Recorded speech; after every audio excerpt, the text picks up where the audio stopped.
Hello, everybody, and welcome to Artist Corner. Today I'm joined by a special guest, Trent Lenkarski. Hi everyone. And you've probably seen him online from multiple places. He's been in Joel Haber's videos where he acts in his comedy sketches and films, and he also does a lot of his own stuff too on his own YouTube channel where he does streams and painting and a lot of all around just fun and creative stuff. Thank you for joining me today. Yeah, of course. Thanks for having me. What was the first project you ever worked on and shared with people? Oh, like ever? Yeah, if you don't mind sharing. Yeah, of course. The first one that I did was with Joel, and it's called Chop, Crop, and Roll, and it's from I don't know what year it was from, probably 2013 or 14. And I have one line in it, and I go, "Good luck." But my character is Milk Boy, and it's kind of making fun of the show like Chopped. So I just bring out like a thing of milk for the contestants of the show, and it's like a sketch. So that's the first thing I was ever in, like with Joel Did you or in anything. improvise? Did you improvise that line? No, I think it was given to me. A lot of your stuff is improvised, which I find is really interesting. Does your does your acting process change compared to when you improvise and when you have to do a script for something? Yeah, I feel like a lot of the stuff that I have done is improvised. So I've only really done like a handful of projects where it was like very like script dependent. One of them's not out yet, so I can't really talk about it. But actually, I have a couple of things I could say about this. But like one thing, like acting, I've done a lot of script stuff, like voice acting, which I'm fine with. But like acting, it's very weird, and if like you don't have time to prepare, it's also very stressful Mm. because there's something about like being in front of a whole bunch of people and like needing everything to go right and like messing up your lines, which kind of sucks. But um, well, I'm sorry, what was the question again? It, Just like the differences. it was actually I forgot it. I improvised that question. Wait. Oh, It okay. was how how does your process change when you improvise compared to when you're Oh, given a okay. script? Yeah. Um, so yeah, I'd say mostly that. Uh, and then I think for voice acting, it's a lot easier. You just kind of have to get used to like reading things out loud as you're like reading them, which is something that I was never good at. Like especially as a kid, like in class when you do like the thing where you go around and read stuff in like English class. Like I was Oh so yeah. bad at that. I would get so nervous. But it's something that I've just kind of come to get like used to. Um, and yeah, I don't know. It's definitely different. I always find like improvising more fun because it feels more real. Like no matter what character, what the situation is, it's more real to have like people stutter and have like ums and stuff like that. And I feel like you sometimes lose that in a script where it's like we need to say like this, and you have to word it like this, and it's like I wouldn't say it like that. Like who talks like that? Like stuff lines like that, or sometimes frustrating when you're like forced to read stuff word for word. Um, and I don't know. I find improvising more fun. Like it's fun to go into a project with like a rough outline of like beats you have to hit, but other than that, I like to just it's fun to go off the cuff. Yeah, It's always interesting to me too because in a lot of your videos, especially with Joel, there's always moments where you guys break out of character a bit and it shows yeah, you guys laughing. yeah. There was there anyone who maybe inspires the way that you improvise, how you act or Huh? perform?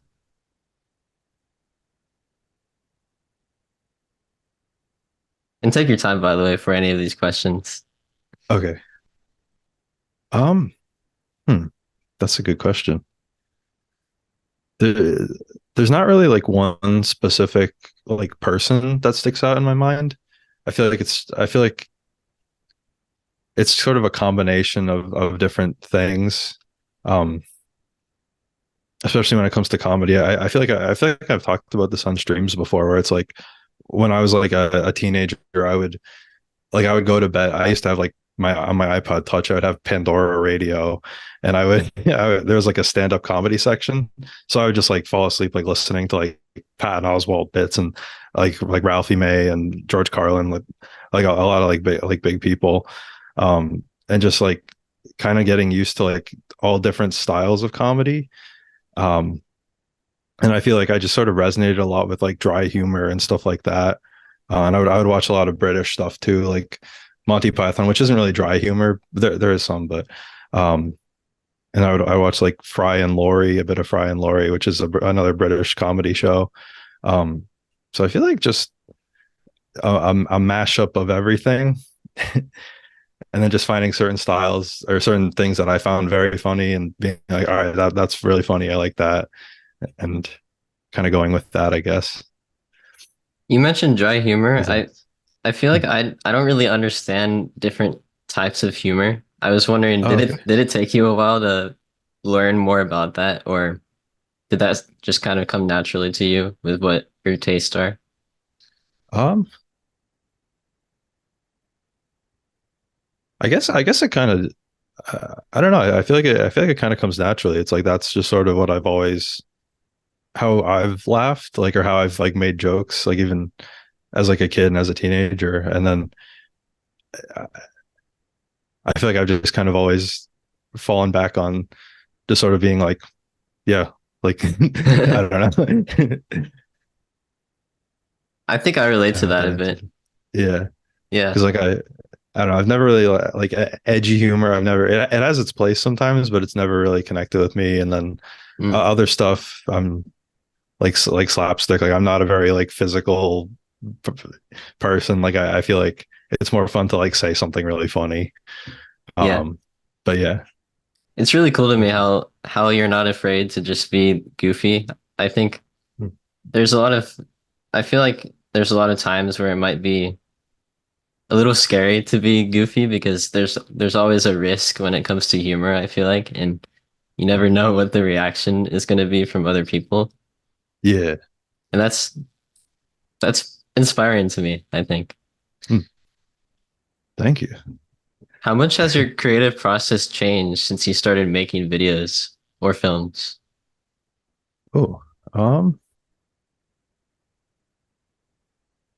I think it. I feel like I've definitely gotten more confident since like I first started making my own stuff. Um, I feel like when you first start out, you really want to just like nail the idea. You want to be like, all right, I want to this video, this has to happen, and this has to happen, and this person has to say this.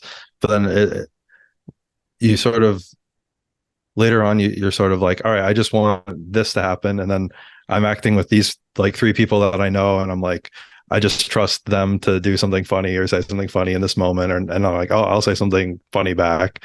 I feel like I've just sort of become comfortable with that and that sort of style. Um, I think that's something that everyone kind of gets over time, which is you just sort of become comfortable with the style, I guess, over time. Do you think that who you're But with helps with your creativity?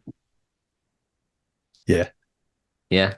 yeah, totally, yeah. And Does where it, you are also impact that? yeah, I mean, I guess they both do. Um, I don't know. I feel like when you're with different people, like different like styles come through for sure. Like either acting wise or humor wise. Um, and I think where you are can sometimes have certain limitations too. Like if you're in a house, I feel like you can kind of do whatever. But then if you're like outside at a certain place, you can kind of use the environment to your advantage and be like sometimes the environment can be funny. Like just having something take place in a weird location can be funny too. That makes something more interesting.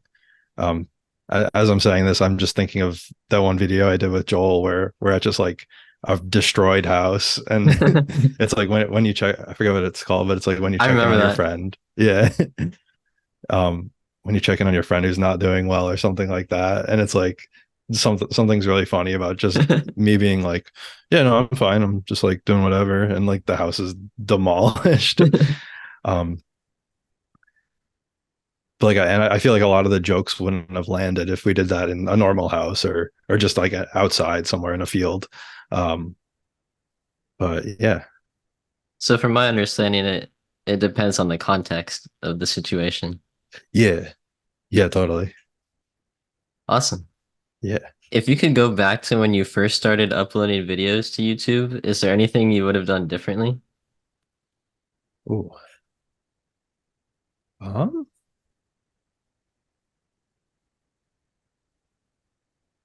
I don't, I don't think so. Um, I feel like I've learned a lot.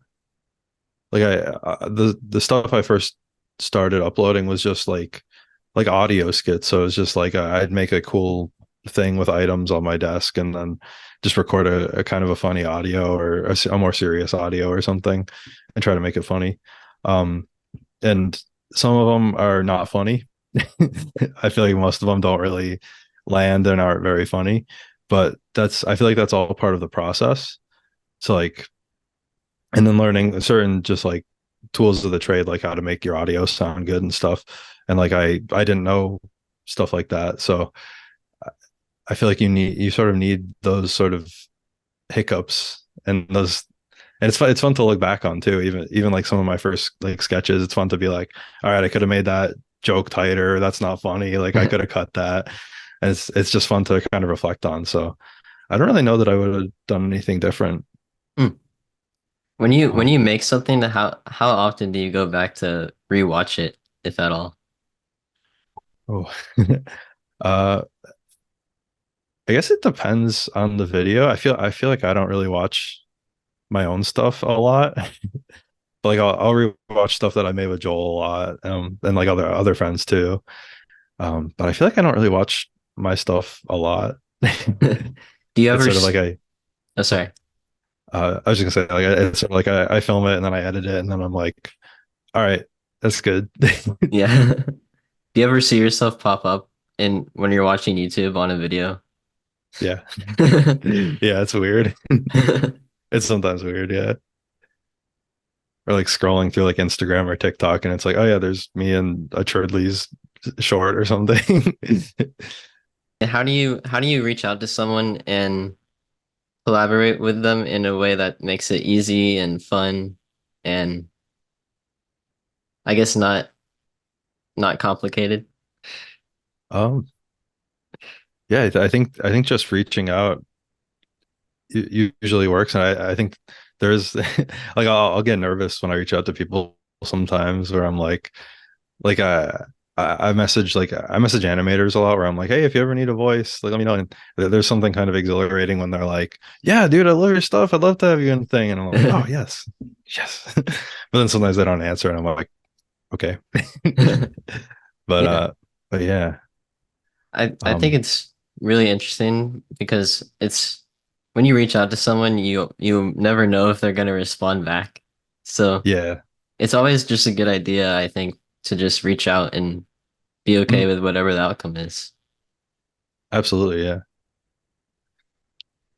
totally, yeah. There's been a lot of times where I'll reach out and I just don't get something back, or they'll be like, yeah, sure, let's do something, and then it's like 2 years later and we haven't done anything. But I think that's just the nature of doing creative stuff. I feel like Mm, people a lot of times I feel like people have a lot on their plates and they're just like they just get back like, yeah, let's do it, and then they're just like they have like 900 other things to do. I've yeah. definitely done that, and it feels bad sometimes. It feels bad most of the time, but but yeah, I've Yeah. definitely done that before, and I do feel bad. I think I don't know if it was before we got cut off or not, but I said I was like we're all just people, Yeah. either reaching out or getting reached out to. It's like we're all just people. Sometimes we miss a message or sometimes. One thing I hate is like Instagram. Like that's my main way I talk to people. I feel like, and it does a thing where it's like it sets like your like requests and sometimes it just hides like normal requests Mm, and I'm like Like I'll see a message, like I'll check it, and like it was like someone sends me a message from 2 weeks ago, and I'm like, why did I not like get notified of that? So sometimes it's just like our phones are bad too. That's But kind of, yeah, that's yeah. annoying. Mm.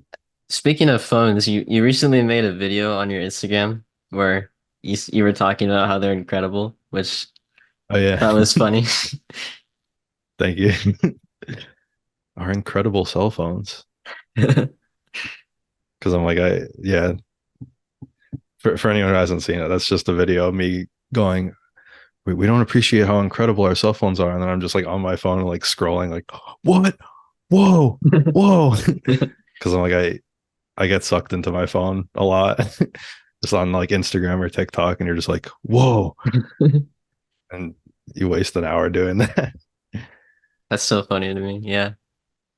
Have you ever found yourself, I guess, being too invested in social media? Did you have to pull yourself away from that? Yeah. I have like the timer thing on my phone where I think I have like a half hour, I think, but I still sometimes ignore it, the screen time thing. For a while it was pretty helpful. I got to figure out a different way, but yeah, that helped me a lot. And then deleting certain apps is very helpful too, I think. Oh yeah.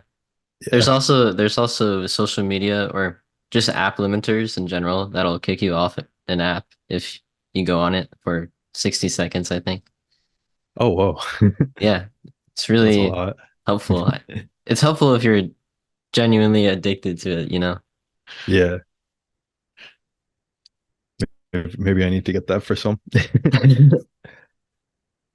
Yeah, I usually do like the 30-minute timer, and then on iPhone you can do like an extra minute or an extra like 15 minutes or ignore it for the day. And I do the 15-minute. I do that like 20 times a day. It's a problem, but I think to some degree it's okay, right? yeah, I don't think it's I guess so. I don't think it's bad to use it if it's not ruining your life, you know? Yeah, true, true. And I use it to like contact people a lot too. So like some people I don't have their phone number, so I'll just message them on Instagram or whatever. So I'm kind of using it for work in a way. But then I, you know, look at a bunch of memes after I send someone a message or respond to messages. I think it's interesting too because I think if you're using social media for work, it becomes harder to not look at it for a period Yeah, of time. totally. Yeah, definitely. How do you not let mistakes bring you down when working on a project, especially when you're working with others? Ooh,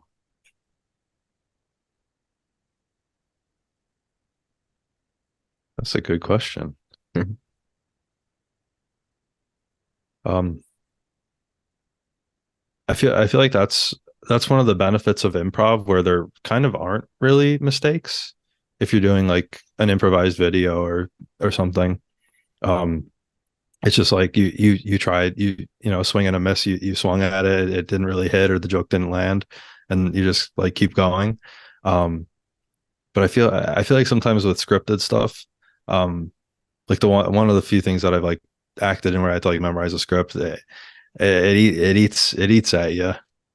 But like, but there was like a weird silver lining with the thing I did where I was very like kind of stiff in how I like acted, and for some reason, like the director is like, I like that works for what we were going for. So it's hard to say because sometimes what you find as a mistake might be still beneficial to the project as a whole. Hmm. Um, whether you said something wrong or you acted weird or or something. Um, so like I don't know. It's hard because it does still like eat at me where I'm like, I did so bad, but still like the guy even told me he's like, hey, that worked out great. Like you did fine. I'm like, okay. But I feel like you just kind of have to trust it and It's sort of funny. like put Yeah. it in the past. Oh, and I actually just heard really good advice about this. Yeah. um I filmed just as like a side gig. I I film for people sometimes, and I filmed a play for someone, and afterwards it was just I was just kind of like chatting with some of the people there, and one of the people said like in their acting class, what they do is during a performance, you're only allowed to feel bad about your performance for twice as long as you actually performed it. So like Mm. if you perform for 10 minutes, you're only allowed to feel bad for 20 minutes. So it's like because like you feel bad for the duration of your performance and then a little extra, and then it's like, all right, it's in the past. I can't do anything else about it. Learn from my mistakes, move on. So Yeah, that's great advice. Yeah, yeah, that's something I'll keep in that's mind. from some random guy that I heard say that. I don't remember his name. It's How advice I guess I should probably follow too. have you ever thought about taking classes? Yeah. I I haven't done it yet, but I feel like there's always stuff to learn. Yeah, Maybe I could learn something that I'm doing like wrong, or I could do better. Um, I haven't done any yet, but I think maybe in the next year or so I could see myself taking a class, like an acting class or something. But yeah, have you ever been in a writer's block? yeah. What do you think helped you get out of that? Oh man, I don't know. Uh,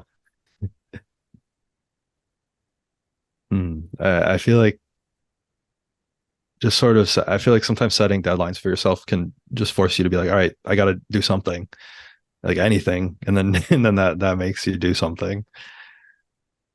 Hmm. Um, I say that and I haven't uploaded any videos this month, but for a while I was doing like weekly, and it's like something about having that deadline. It's like, all right, I have 2 days to shoot and edit something. I need to do something now, and then just calling over a friend and like brainstorming. Um, so I feel like sometimes deadlines help, and then having other people can help too. Um,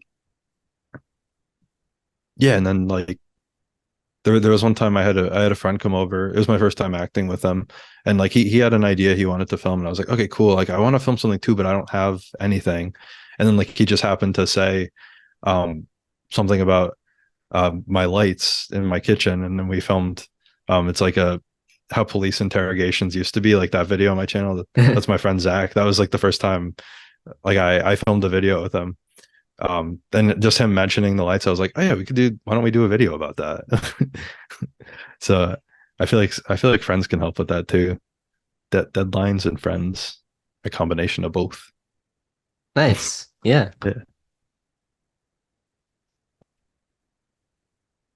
What do you think about using AI as a tool for creative projects?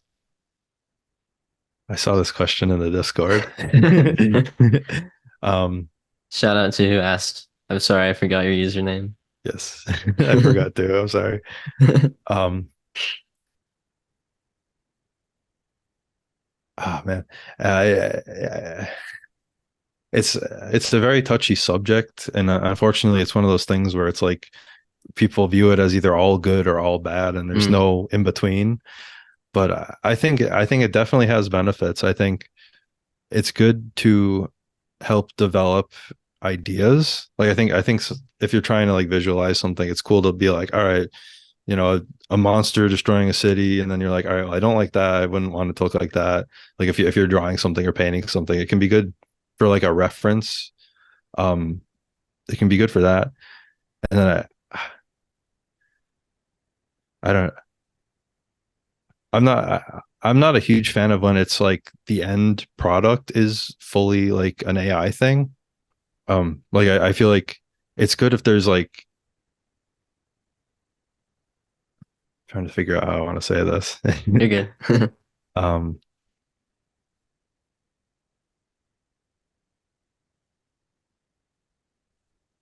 I feel like it's beneficial when it's used on like a limited project. Like the one thing that I'm thinking about is, you know, when Joel, Alex, and I made the Good Long Pea movie, we used Midjourney for a lot of the backgrounds in that. And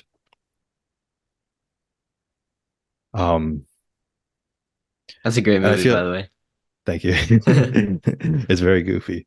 But I think like because we made this movie and we're a team of like three guys and we kind of set a deadline. We're like, we need to get this done by the end of the year. And it's like we could have taken the time to like draw all the backgrounds or pay thousands of dollars to get them like drawn by an artist or license pictures or whatever. But like, so you just don't really need to do that anymore. I think that is a benefit of AI. I think there are still obviously uses for artists, like artists and photographers. Like it's still very important. And as somebody who paints, like it's very important. You can't see my painting, but but it's like painting is very important and drawing stuff is very important. But I think on certain projects it can be very beneficial. And yeah, like I said, like if you're on a limited team or you don't really have a budget, like I think it can be useful and respect to that. And then another thing I was thinking with in regards to that movie specifically, the goodlongpee movie. So like if someone's like, all right, well, let's do it without the AI backgrounds, then so we do it that way. But then like we used like Face App to do a lot of the faces for it because we didn't want to use like real like people or like licensed pictures of people or just take pictures of people off Google. Like so it's all a lot of the faces are combinations of our faces and made old or made younger. And so it's like who's to say what AI is good and what's bad? Like so if someone's like using Midjourney or whatever for the backgrounds is bad. How do you define like, okay, well, using Face App is fine for it or not fine for it? So I don't know. Hmm. Yeah, I thought, oh, yeah, sorry. no, I've thought about it a lot, and I don't really know if I have an answer. But I'm Yeah, I like, was gonna. it's a good tool for some things, and I think yeah, I don't know. But yeah, I think that's my main takeaway. I think it's a good tool for like referencing, or if you have like a limited like budget or timeline for something. I'm not a huge fan when it's like an end product though. Like there are some like Instagram pages that are just like posting AI pictures and it's like, and they Yeah. have hundreds of thousands of followers. And it's like, okay, well, there's like real artists who make better stuff who have a fraction of that. Like that makes me kind of mad. It's like, I don't know. But yeah, I think that's my main, I just don't like when it's sort of the end product. Like there still needs to be some human element to it. Like using it for a background, I think is fine. But like if we made that movie and it was all AI images, it would be bad. Is there anything else that went behind the process of Good Long P that you think might be interesting for people to know about? For the movie. Yeah, how it was made. Oh yeah, I could talk about that. It was I think it's a very accessible way to make a movie, like an animated movie. Because all we used really for like programs was like I said, we used Midjourney for backgrounds, but then all the animation was done in Premiere, just with like keyframing. So like we'd have like a background, and then we'd have like the little JPEG like picture of like my face or Alex's face or and on the body, and then just in Premiere you can kind of just move that around the screen.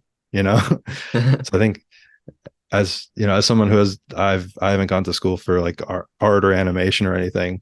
I think it was an easy way to animate, and it's a fun way to learn. Um, and then yeah, like we the whole thing was improvised in 3 hours. We like locked ourselves in a room. We had three microphones, and we're just like we know it has to be like us meeting, and from there we didn't know. So just improvising for 3 hours. Um, and then yeah, I think we use Photoshop too for like just like editing stuff and making stuff PNGs to move around. Um, Trying to think what else. And then just a lot of sleepless nights. uh, Just towards the end because we wanted to get it done before like the end of the year and before like Alex came to visit I think 2 or 3 times, and each time we're like, all right, we're gonna get it finished this time, and then we just wanted to get it done by the end of the year. So that last time Alex visited, we're like, okay, we need to like stay up till 4 a.m. to finish this today.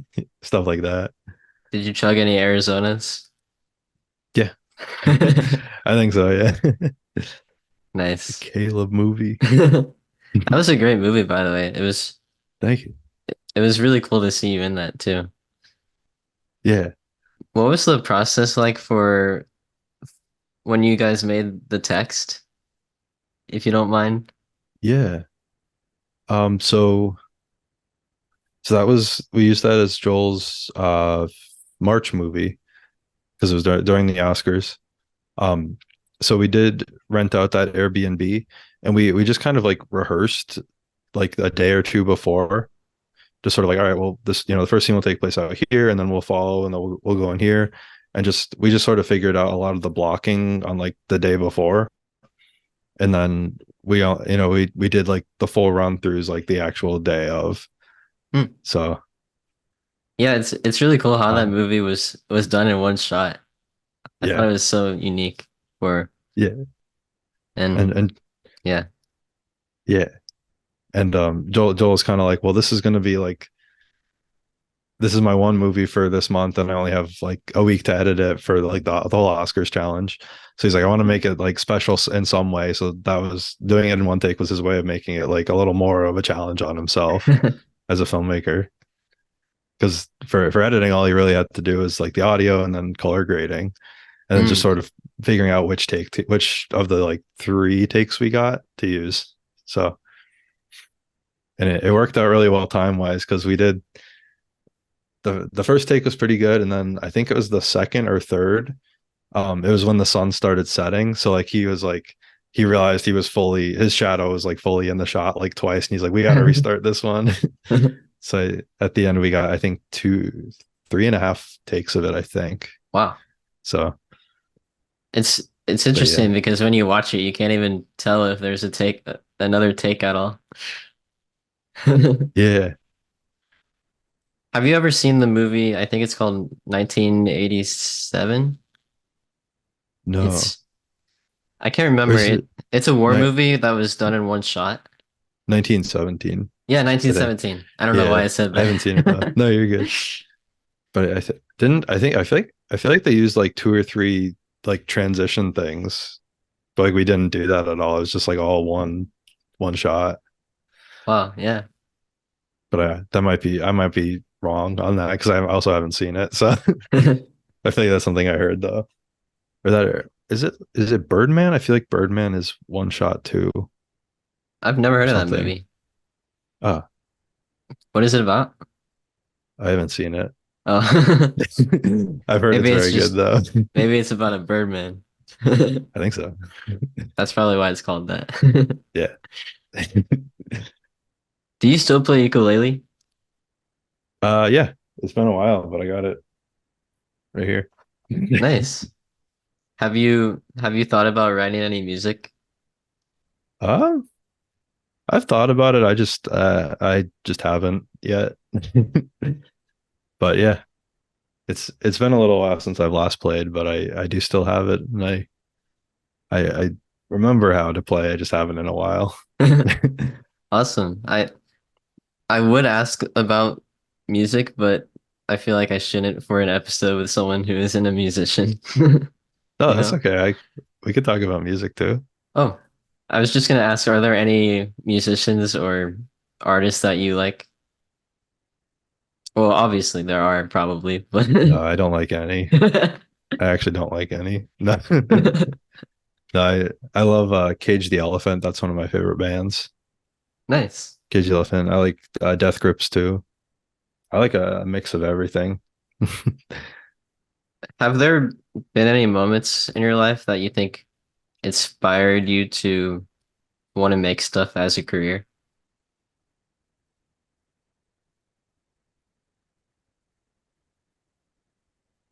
Um, I think just sort of having the opportunity to was really the main thing. Because I went to college. I have a degree in national security and a minor in history. And I realized I didn't really want to live in Washington, D.C. or do government stuff. So it's kind of a useless degree for me.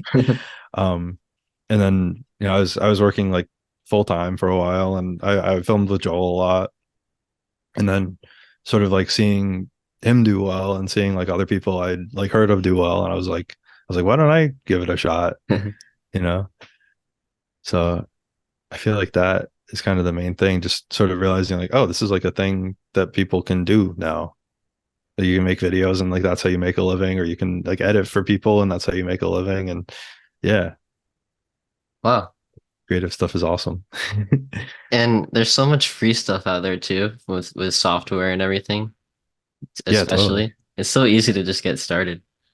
Totally. And I still use I use Audacity to record audio all the time, and Audacity is free. Um, when I was first starting, I would use DaVinci Resolve, which is also free. It's a good alternative to Premiere. My friend Spencer, he uses it to edit stuff all the time still. Um, yeah, there's so many tools right now. It's like, yeah, There's not really a good reason not to make stuff if you want to. exactly. Yeah, exactly. And then Absinthe, I think Absinthe is free too for Oh if yeah. people want to try like animating stuff Joel style. I've never done it, but I think Absinthe's free. Joel has a tutorial. I feel like other people have made tutorials too.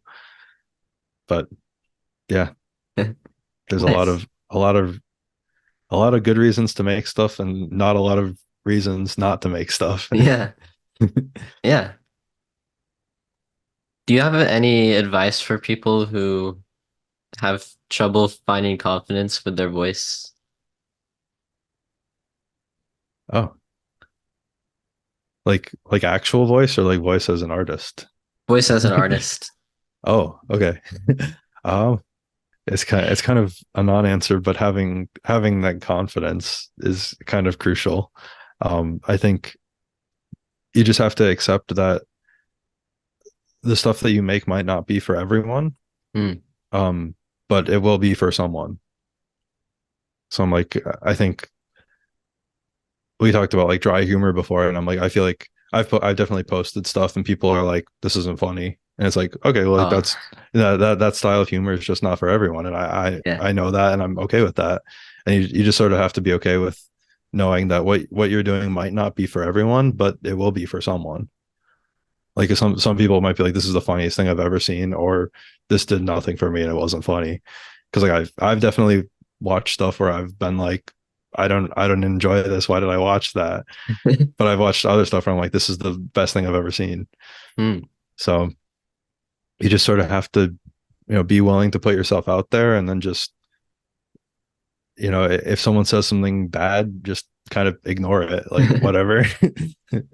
If it's a legitimate criticism, kind of like think on it, but like not don't obsess over like negative stuff like that. Hmm. If that makes sense. Yeah. Yeah. From my understanding, Cool. I guess it would be something that means something to you might not mean something to someone else and vice Mhm. versa. Yeah. And that's okay. Yeah. But it could mean something to someone else though. Yeah. Like it means something to you and it might mean something to someone else, but there's another third person it might not mean anything for. And just I don't know, don't worry about that third person. Yeah. Just worry about you and the person that enjoys it, I guess. But mostly worry about yourself, I think. You Yeah. should like do it for you because you like to do it. Like the football. And as I'm talking, I'm just like looking like down. You're good. Hey, there's someone watching. That's kind of scary. What if someone watches this in 120 years? That'd be crazy. Hello from the past. I hope you're doing good. I hope the Yeah, world is doing okay. yeah, you too.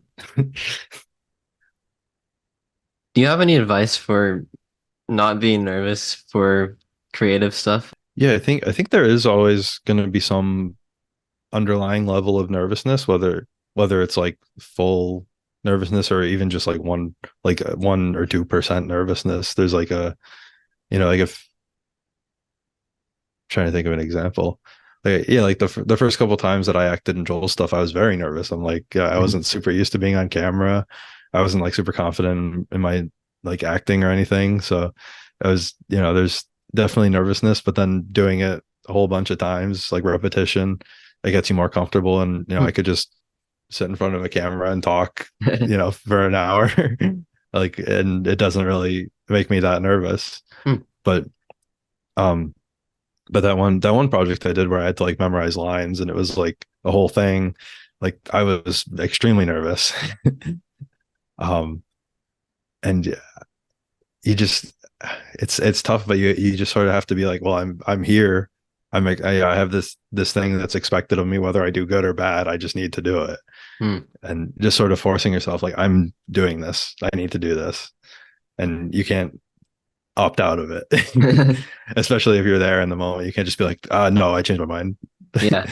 Yeah. So I feel like repetition and sort of doing stuff a whole bunch of times makes you more confident, but also like if you're unconfident, just sort of like, well, I have to do it. You know, I'm here. I need to do this. I have, I'm all these people are here. I have all my stuff set up already. I need to just do it. You know, Yeah. and I've had that before too, where like sometimes for like streams and stuff, I've been like not in the best headspace, and I'm like, I don't want to do this, but I'm Mm. like, well, I have my streaming stuff all open, like I'm ready to go. I just have to press two buttons, and then I'm live.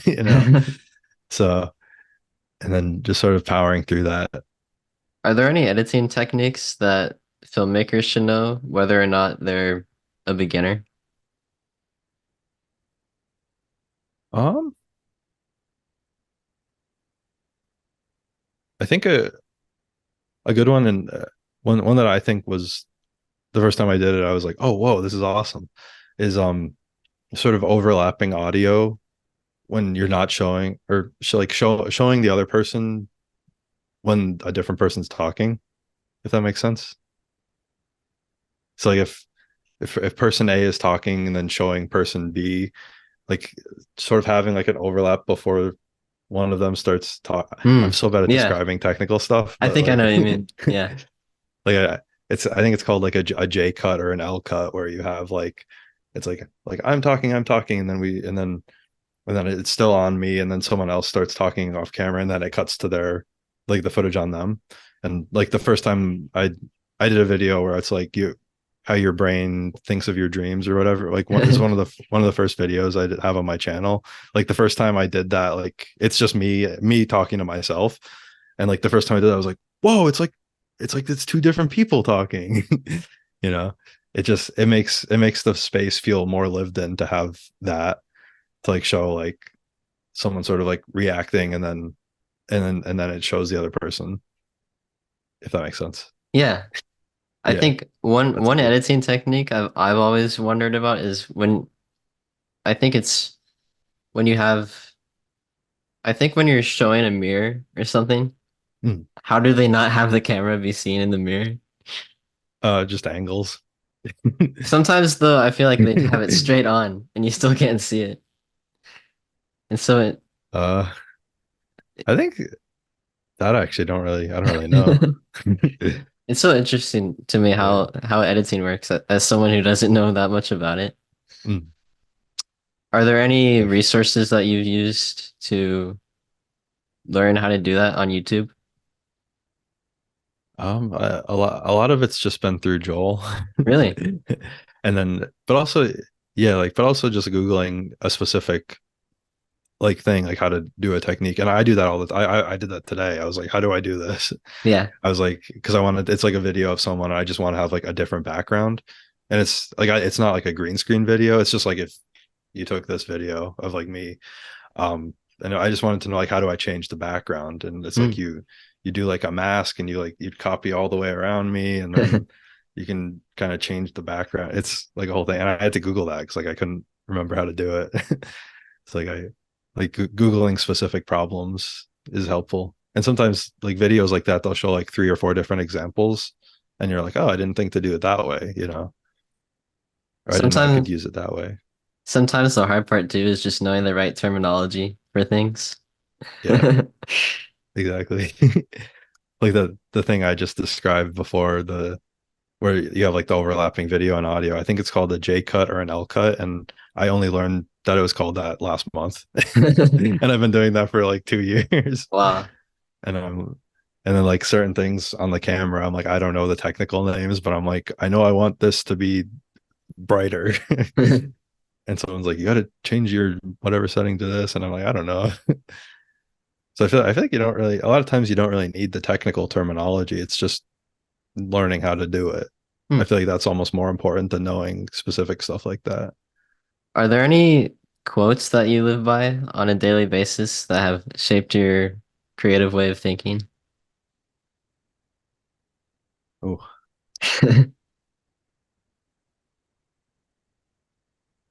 um,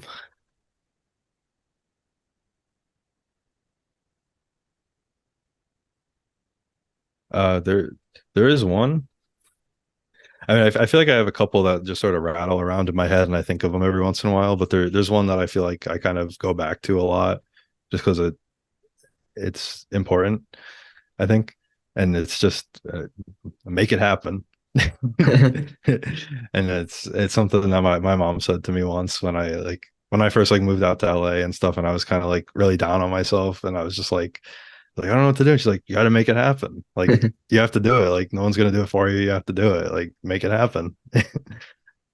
So like, and does and it doesn't really matter what that applies to. I think that can be applied to a lot of things, whether it be like artistically or just like in life. Just like you have to make it happen. Yeah, that's Yeah. that's a great quote. Thank you. Make it happen. And I think of that. I don't really think of it. I don't really know like a direct quote for it, but I'm just like a lot of times I'm like I might as well do it now because it has to get done anyway. Mm. Like I used to like when I would edit stuff, I'm like, oh, I don't want to edit that part now. I'm like, well, I need to, I need to if it's like a hard thing you have to do in an edit, it's like, well, I'm gonna have to do it anyway, so I might as well just get it done now. Like that kind of logic. I think that can be helpful too. What do you do outside of filmmaking or creative stuff? Um, I do a lot of mostly creative stuff. I mean, like I have all my own stuff, my videos. I have like Dream Team, my podcast. I edit vlogs for someone, and then I edit like shorts and other videos for another person. Other than that, though, I I like to go to the gym. Like that's fun. I like hiking. Nice. Um, You that's posted a picture today when you were hiking with your friends. yeah, yeah. This past weekend, last week on April 18th is my birthday, and then my friend Nick's birthday was the 19th. And we're like, oh, let's just go camping. Like so, like a couple of us went camping for the weekend, and yeah, we did That's a bunch of awesome. hiking and stuff. Filmed a video there, which I'm gonna try and get out soon before the end of the week for sure.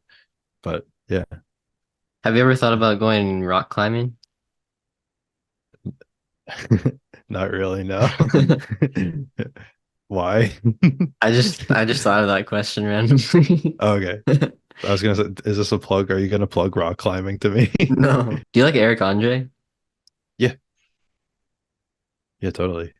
Have you ever gotten inspiration from him? Probably, yeah. And like I watched the Eric Andre show a lot when I was in college. And I saw Bad Trip a couple of years ago, that his movie he did. Um, yeah, I don't know if anything specifically has inspired me from him, but I'm sure in some ways it has, like Yeah. subconsciously or consciously. Um, but I think he's hilarious. I love him. Did you know he was a bass player and he went to Berkeley? I've heard that, yeah. It's so funny to me. Yeah. And he's actually good too. Would you recommend college to artists? Oh, I don't know. Um, it's it's tough for me to say because I didn't go to school for an art.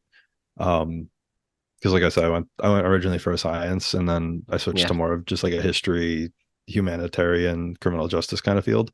Um, but I think I feel like nowadays it's like you should only go to college if you really, really know that that's what you want to do. Like if someone's like, I want to go to school, I want to become a doctor or something or a teacher, and it's like the only way to do that is to go to college for it. Then I think yes, but I feel like in creative fields, it can definitely be beneficial for sure. Like I, but it's hard for me to talk about it because I didn't go to school for that. But I'm like, I feel like nowadays there's just so much online, like in most fields that I feel like you almost don't need to. It's like there's so many like I can't think of any right now. But there's so many famous people that are like, dropped out of college and like they didn't need it. And I don't know. And there's famous people who went to college. Yeah, So true. I think it really does just depend on a ton of different things all at Yeah, once. true. Yeah. It definitely made me more social too. Like I have a cool fancy dancy piece of paper, but it did also make me very social and it made me Hmm. better at time management and stuff. So like there's a lot there's a lot of positives no matter what. And like I learned a lot too. Like I learned how to like think critically and like read long papers and not be bored to tears most of the time. But um yeah, I guess it really just sort of depends. And if it's, I feel like if it's something you really want to do, then totally go to college and go to school. But yeah, I think education is very important though. So like, I think school is very important. What would you do if you had to switch your legs with your hands? uh, I don't know. I feel like that would just be a hassle. It'd just be so inconvenient to like have to reach up and stuff. Yeah, that's true. What would you do if you had to have chopsticks as your hands? Oh, that'd be cool. I think that'd still be a hassle somewhat. Yeah. Well, you don't really have like two fingers on each hand, pretty much. Yeah, that's true. I feel like you'd get used to it though. I feel pretty confident in my chopstick usage, Hmm. but Yeah, yeah. it might be really annoying if you're someone who doesn't know how to use them. Yeah, no, that would suck. Are there any movies that you've seen recently that really excited you? Um, I really liked Dune 2. I saw that. Oh, I really nice. enjoyed it. Yeah. I've heard a lot of The things about it. yeah, it was very good. I kind of want to see it again. Um, but yeah, I'm like I never read the Dune books or I didn't see the original I think it's David Lynch, the one from the 70s or the 80s. So I didn't really know much about it going into it, but I was like, this is pretty cool. Nice. They did a really good job with it. The first one I didn't really like.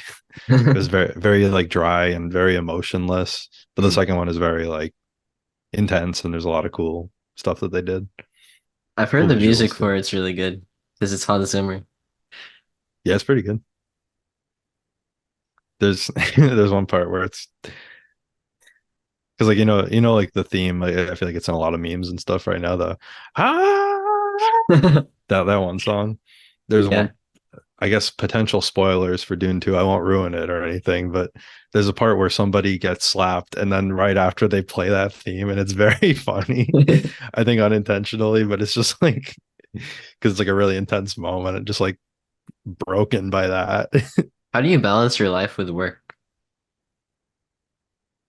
Not well. I mean, I don't know. I mean, that's most of my life is like work in some way or another Yeah. creatively. um, I don't know. I think it's important to have like certain like set periods of time where you're like, all right, I'm not doing any work right now. And I do that where I'm like, I'll eat lunch and like just watch YouTube videos or watch a show or something. And then like at night or usually at night, I end up going to the gym and stuff. So I'm like, this is just my not social media time, Hmm. not work time, and just like listen to music, just do whatever. Nice. Um, I think having like 1 or 2 days a week where you're not really doing stuff is important. I just invented this thing called weekends. Um, no, but yeah, I think it's important to just have like a day where you're like, all right, I'm just gonna play video games, call my friends. I try to do that, but Is there anything that you're looking for with your upcoming projects? I mean, looking forward to. Sorry. yeah, no, you're good. Um, I think right now I just want to kind of get back into making more stuff. I we're recording this like late April, and I haven't really uploaded anything this month. So I'm a little bit behind schedule because I was trying to do like weekly uploads this year. So I think just trying to get back into the groove of making more stuff. Um, but it's hard too because like I think I mentioned earlier I am editing for like two other people. So I'm like I feel like I'm always making stuff even if it's not something going on my channel. Hmm. And even then I'm always like acting and like friend stuff and everything. Um, but I don't know. I think I'm always looking forward to just making stuff. Can I ask about how the idea for things could always be worse came to be? Yeah, sure. Oh, Oh wait. how did the idea for Oh, that was the question. Okay. yeah. Sorry. Sorry, I said can I ask, but I always do that Yeah. sometimes without realizing it. Yeah. Sure, you can ask. No. That's what I thought you were waiting for me to ask again. Yeah. Um, I don't know actually how we came. I think it was just sort of because the year before we did um the bad guy, the wolf, and the surprise, and that was very chaotic. We just had like a whole bunch of people, and we're just like, let's just do simple this year, just a Joel and Trent movie.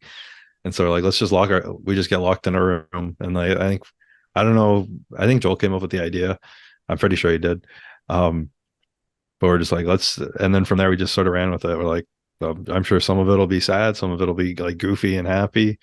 Um, and yeah, I think it's so cool to me just sort of, how you guys filmed a movie in one room. that's something that's like fun to do too, is setting a limit for yourself, being like, all right, we have that's the whole idea of Joel's Oscar thing is like, you have 3 hours to make a movie or 3.5 hours. Um, and we, adding limitations to that, like the one, like the text where it's like, we have to do it all in one long take. Or things could always be worse with like, we can't leave this room and it's just the two of us. Do Um, Adding those sort of creative limitations can be fun sometimes. you think limitations should be required for a project? Or not, I guess not required, Um, but do you think that it helps with the creativity? yeah, I can't think of any examples right now, but just sort of like, yeah, because it forces you to like stay within a defined space and see how much you can do within that space. Mm, And a lot of times you can do a lot, even if it's a small space. yeah. Me- Space like metaphorical, not like physically.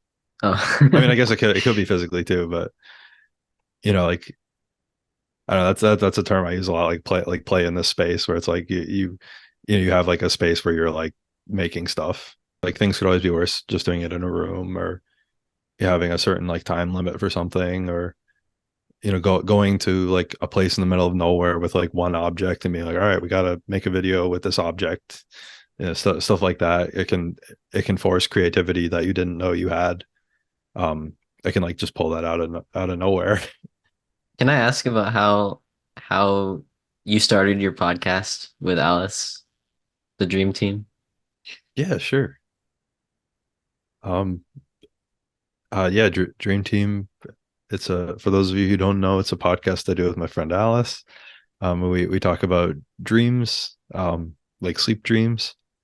And it sort of stemmed from the idea that like there's sort of like I'd say it's not like a taboo because it's not like a bad, but it's just like there's just sort of like an unwillingness to talk about dreams. I feel like a lot of times people are just like, they don't want to hear people talk about dreams, or like they think it's boring or not uninteresting. And both of us really enjoy talking about dreams and hearing people's dreams. So that's kind of why we wanted to do the podcast. And I don't think there's really any other like podcast or medium where they do that specifically.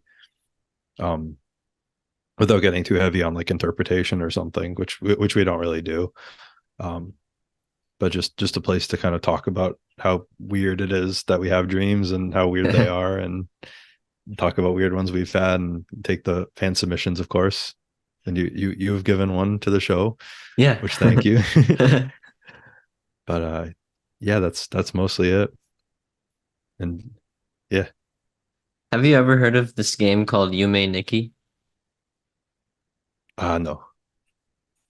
Oh, well, I just brought it up just because it's basically a game where you explore dreams, and I thought it's Oh, something cool. that might interest you. What was it called? It's called Yume Nikki. It's spelled Yumenikki, and that actually means dream Oh, diary in Japanese. oh, cool. So, yeah, maybe you can check it Well, out if you have time. yeah, I will look into this. Awesome. Cool. Well, I think that's gonna wrap it up for today's interview, unless there's anything else you want to say. Okay. Get out there and make stuff. Yeah, there's no reason Yeah, not to nowadays, you know? exactly. Yeah. And yeah, Yeah. if you want to check out Trent's work online, you can find him on YouTube and I think Instagram. Mhm. And are you on Twitter? No, I don't have Twitter. Okay. Yeah. And yeah, you can also listen to his podcast with Alice called The Dream Yeah. Team. That's really good. And you'll also Sounded. probably see him in a lot of Joel's future videos. So yeah, Mhm. Yeah. Yeah, my name Trent Lenkarski, that's my YouTube, and then uh Instagram and TikTok, but I don't really use TikTok, are T Lenkarski, T and then my last name. And then Dream Team, that's on Spotify, Apple Podcasts, and YouTube. Dream Team with Alice and Trent. go listen to And it. yes, please It's do. awesome. Thank you. Thank you for And having me. yeah, thanks for joining me. I had a lot of fun. Of course. And yeah, thanks guys for listening. I Yeah, love thank you all you. for listening. I love you guys. I love you all too. See you next time.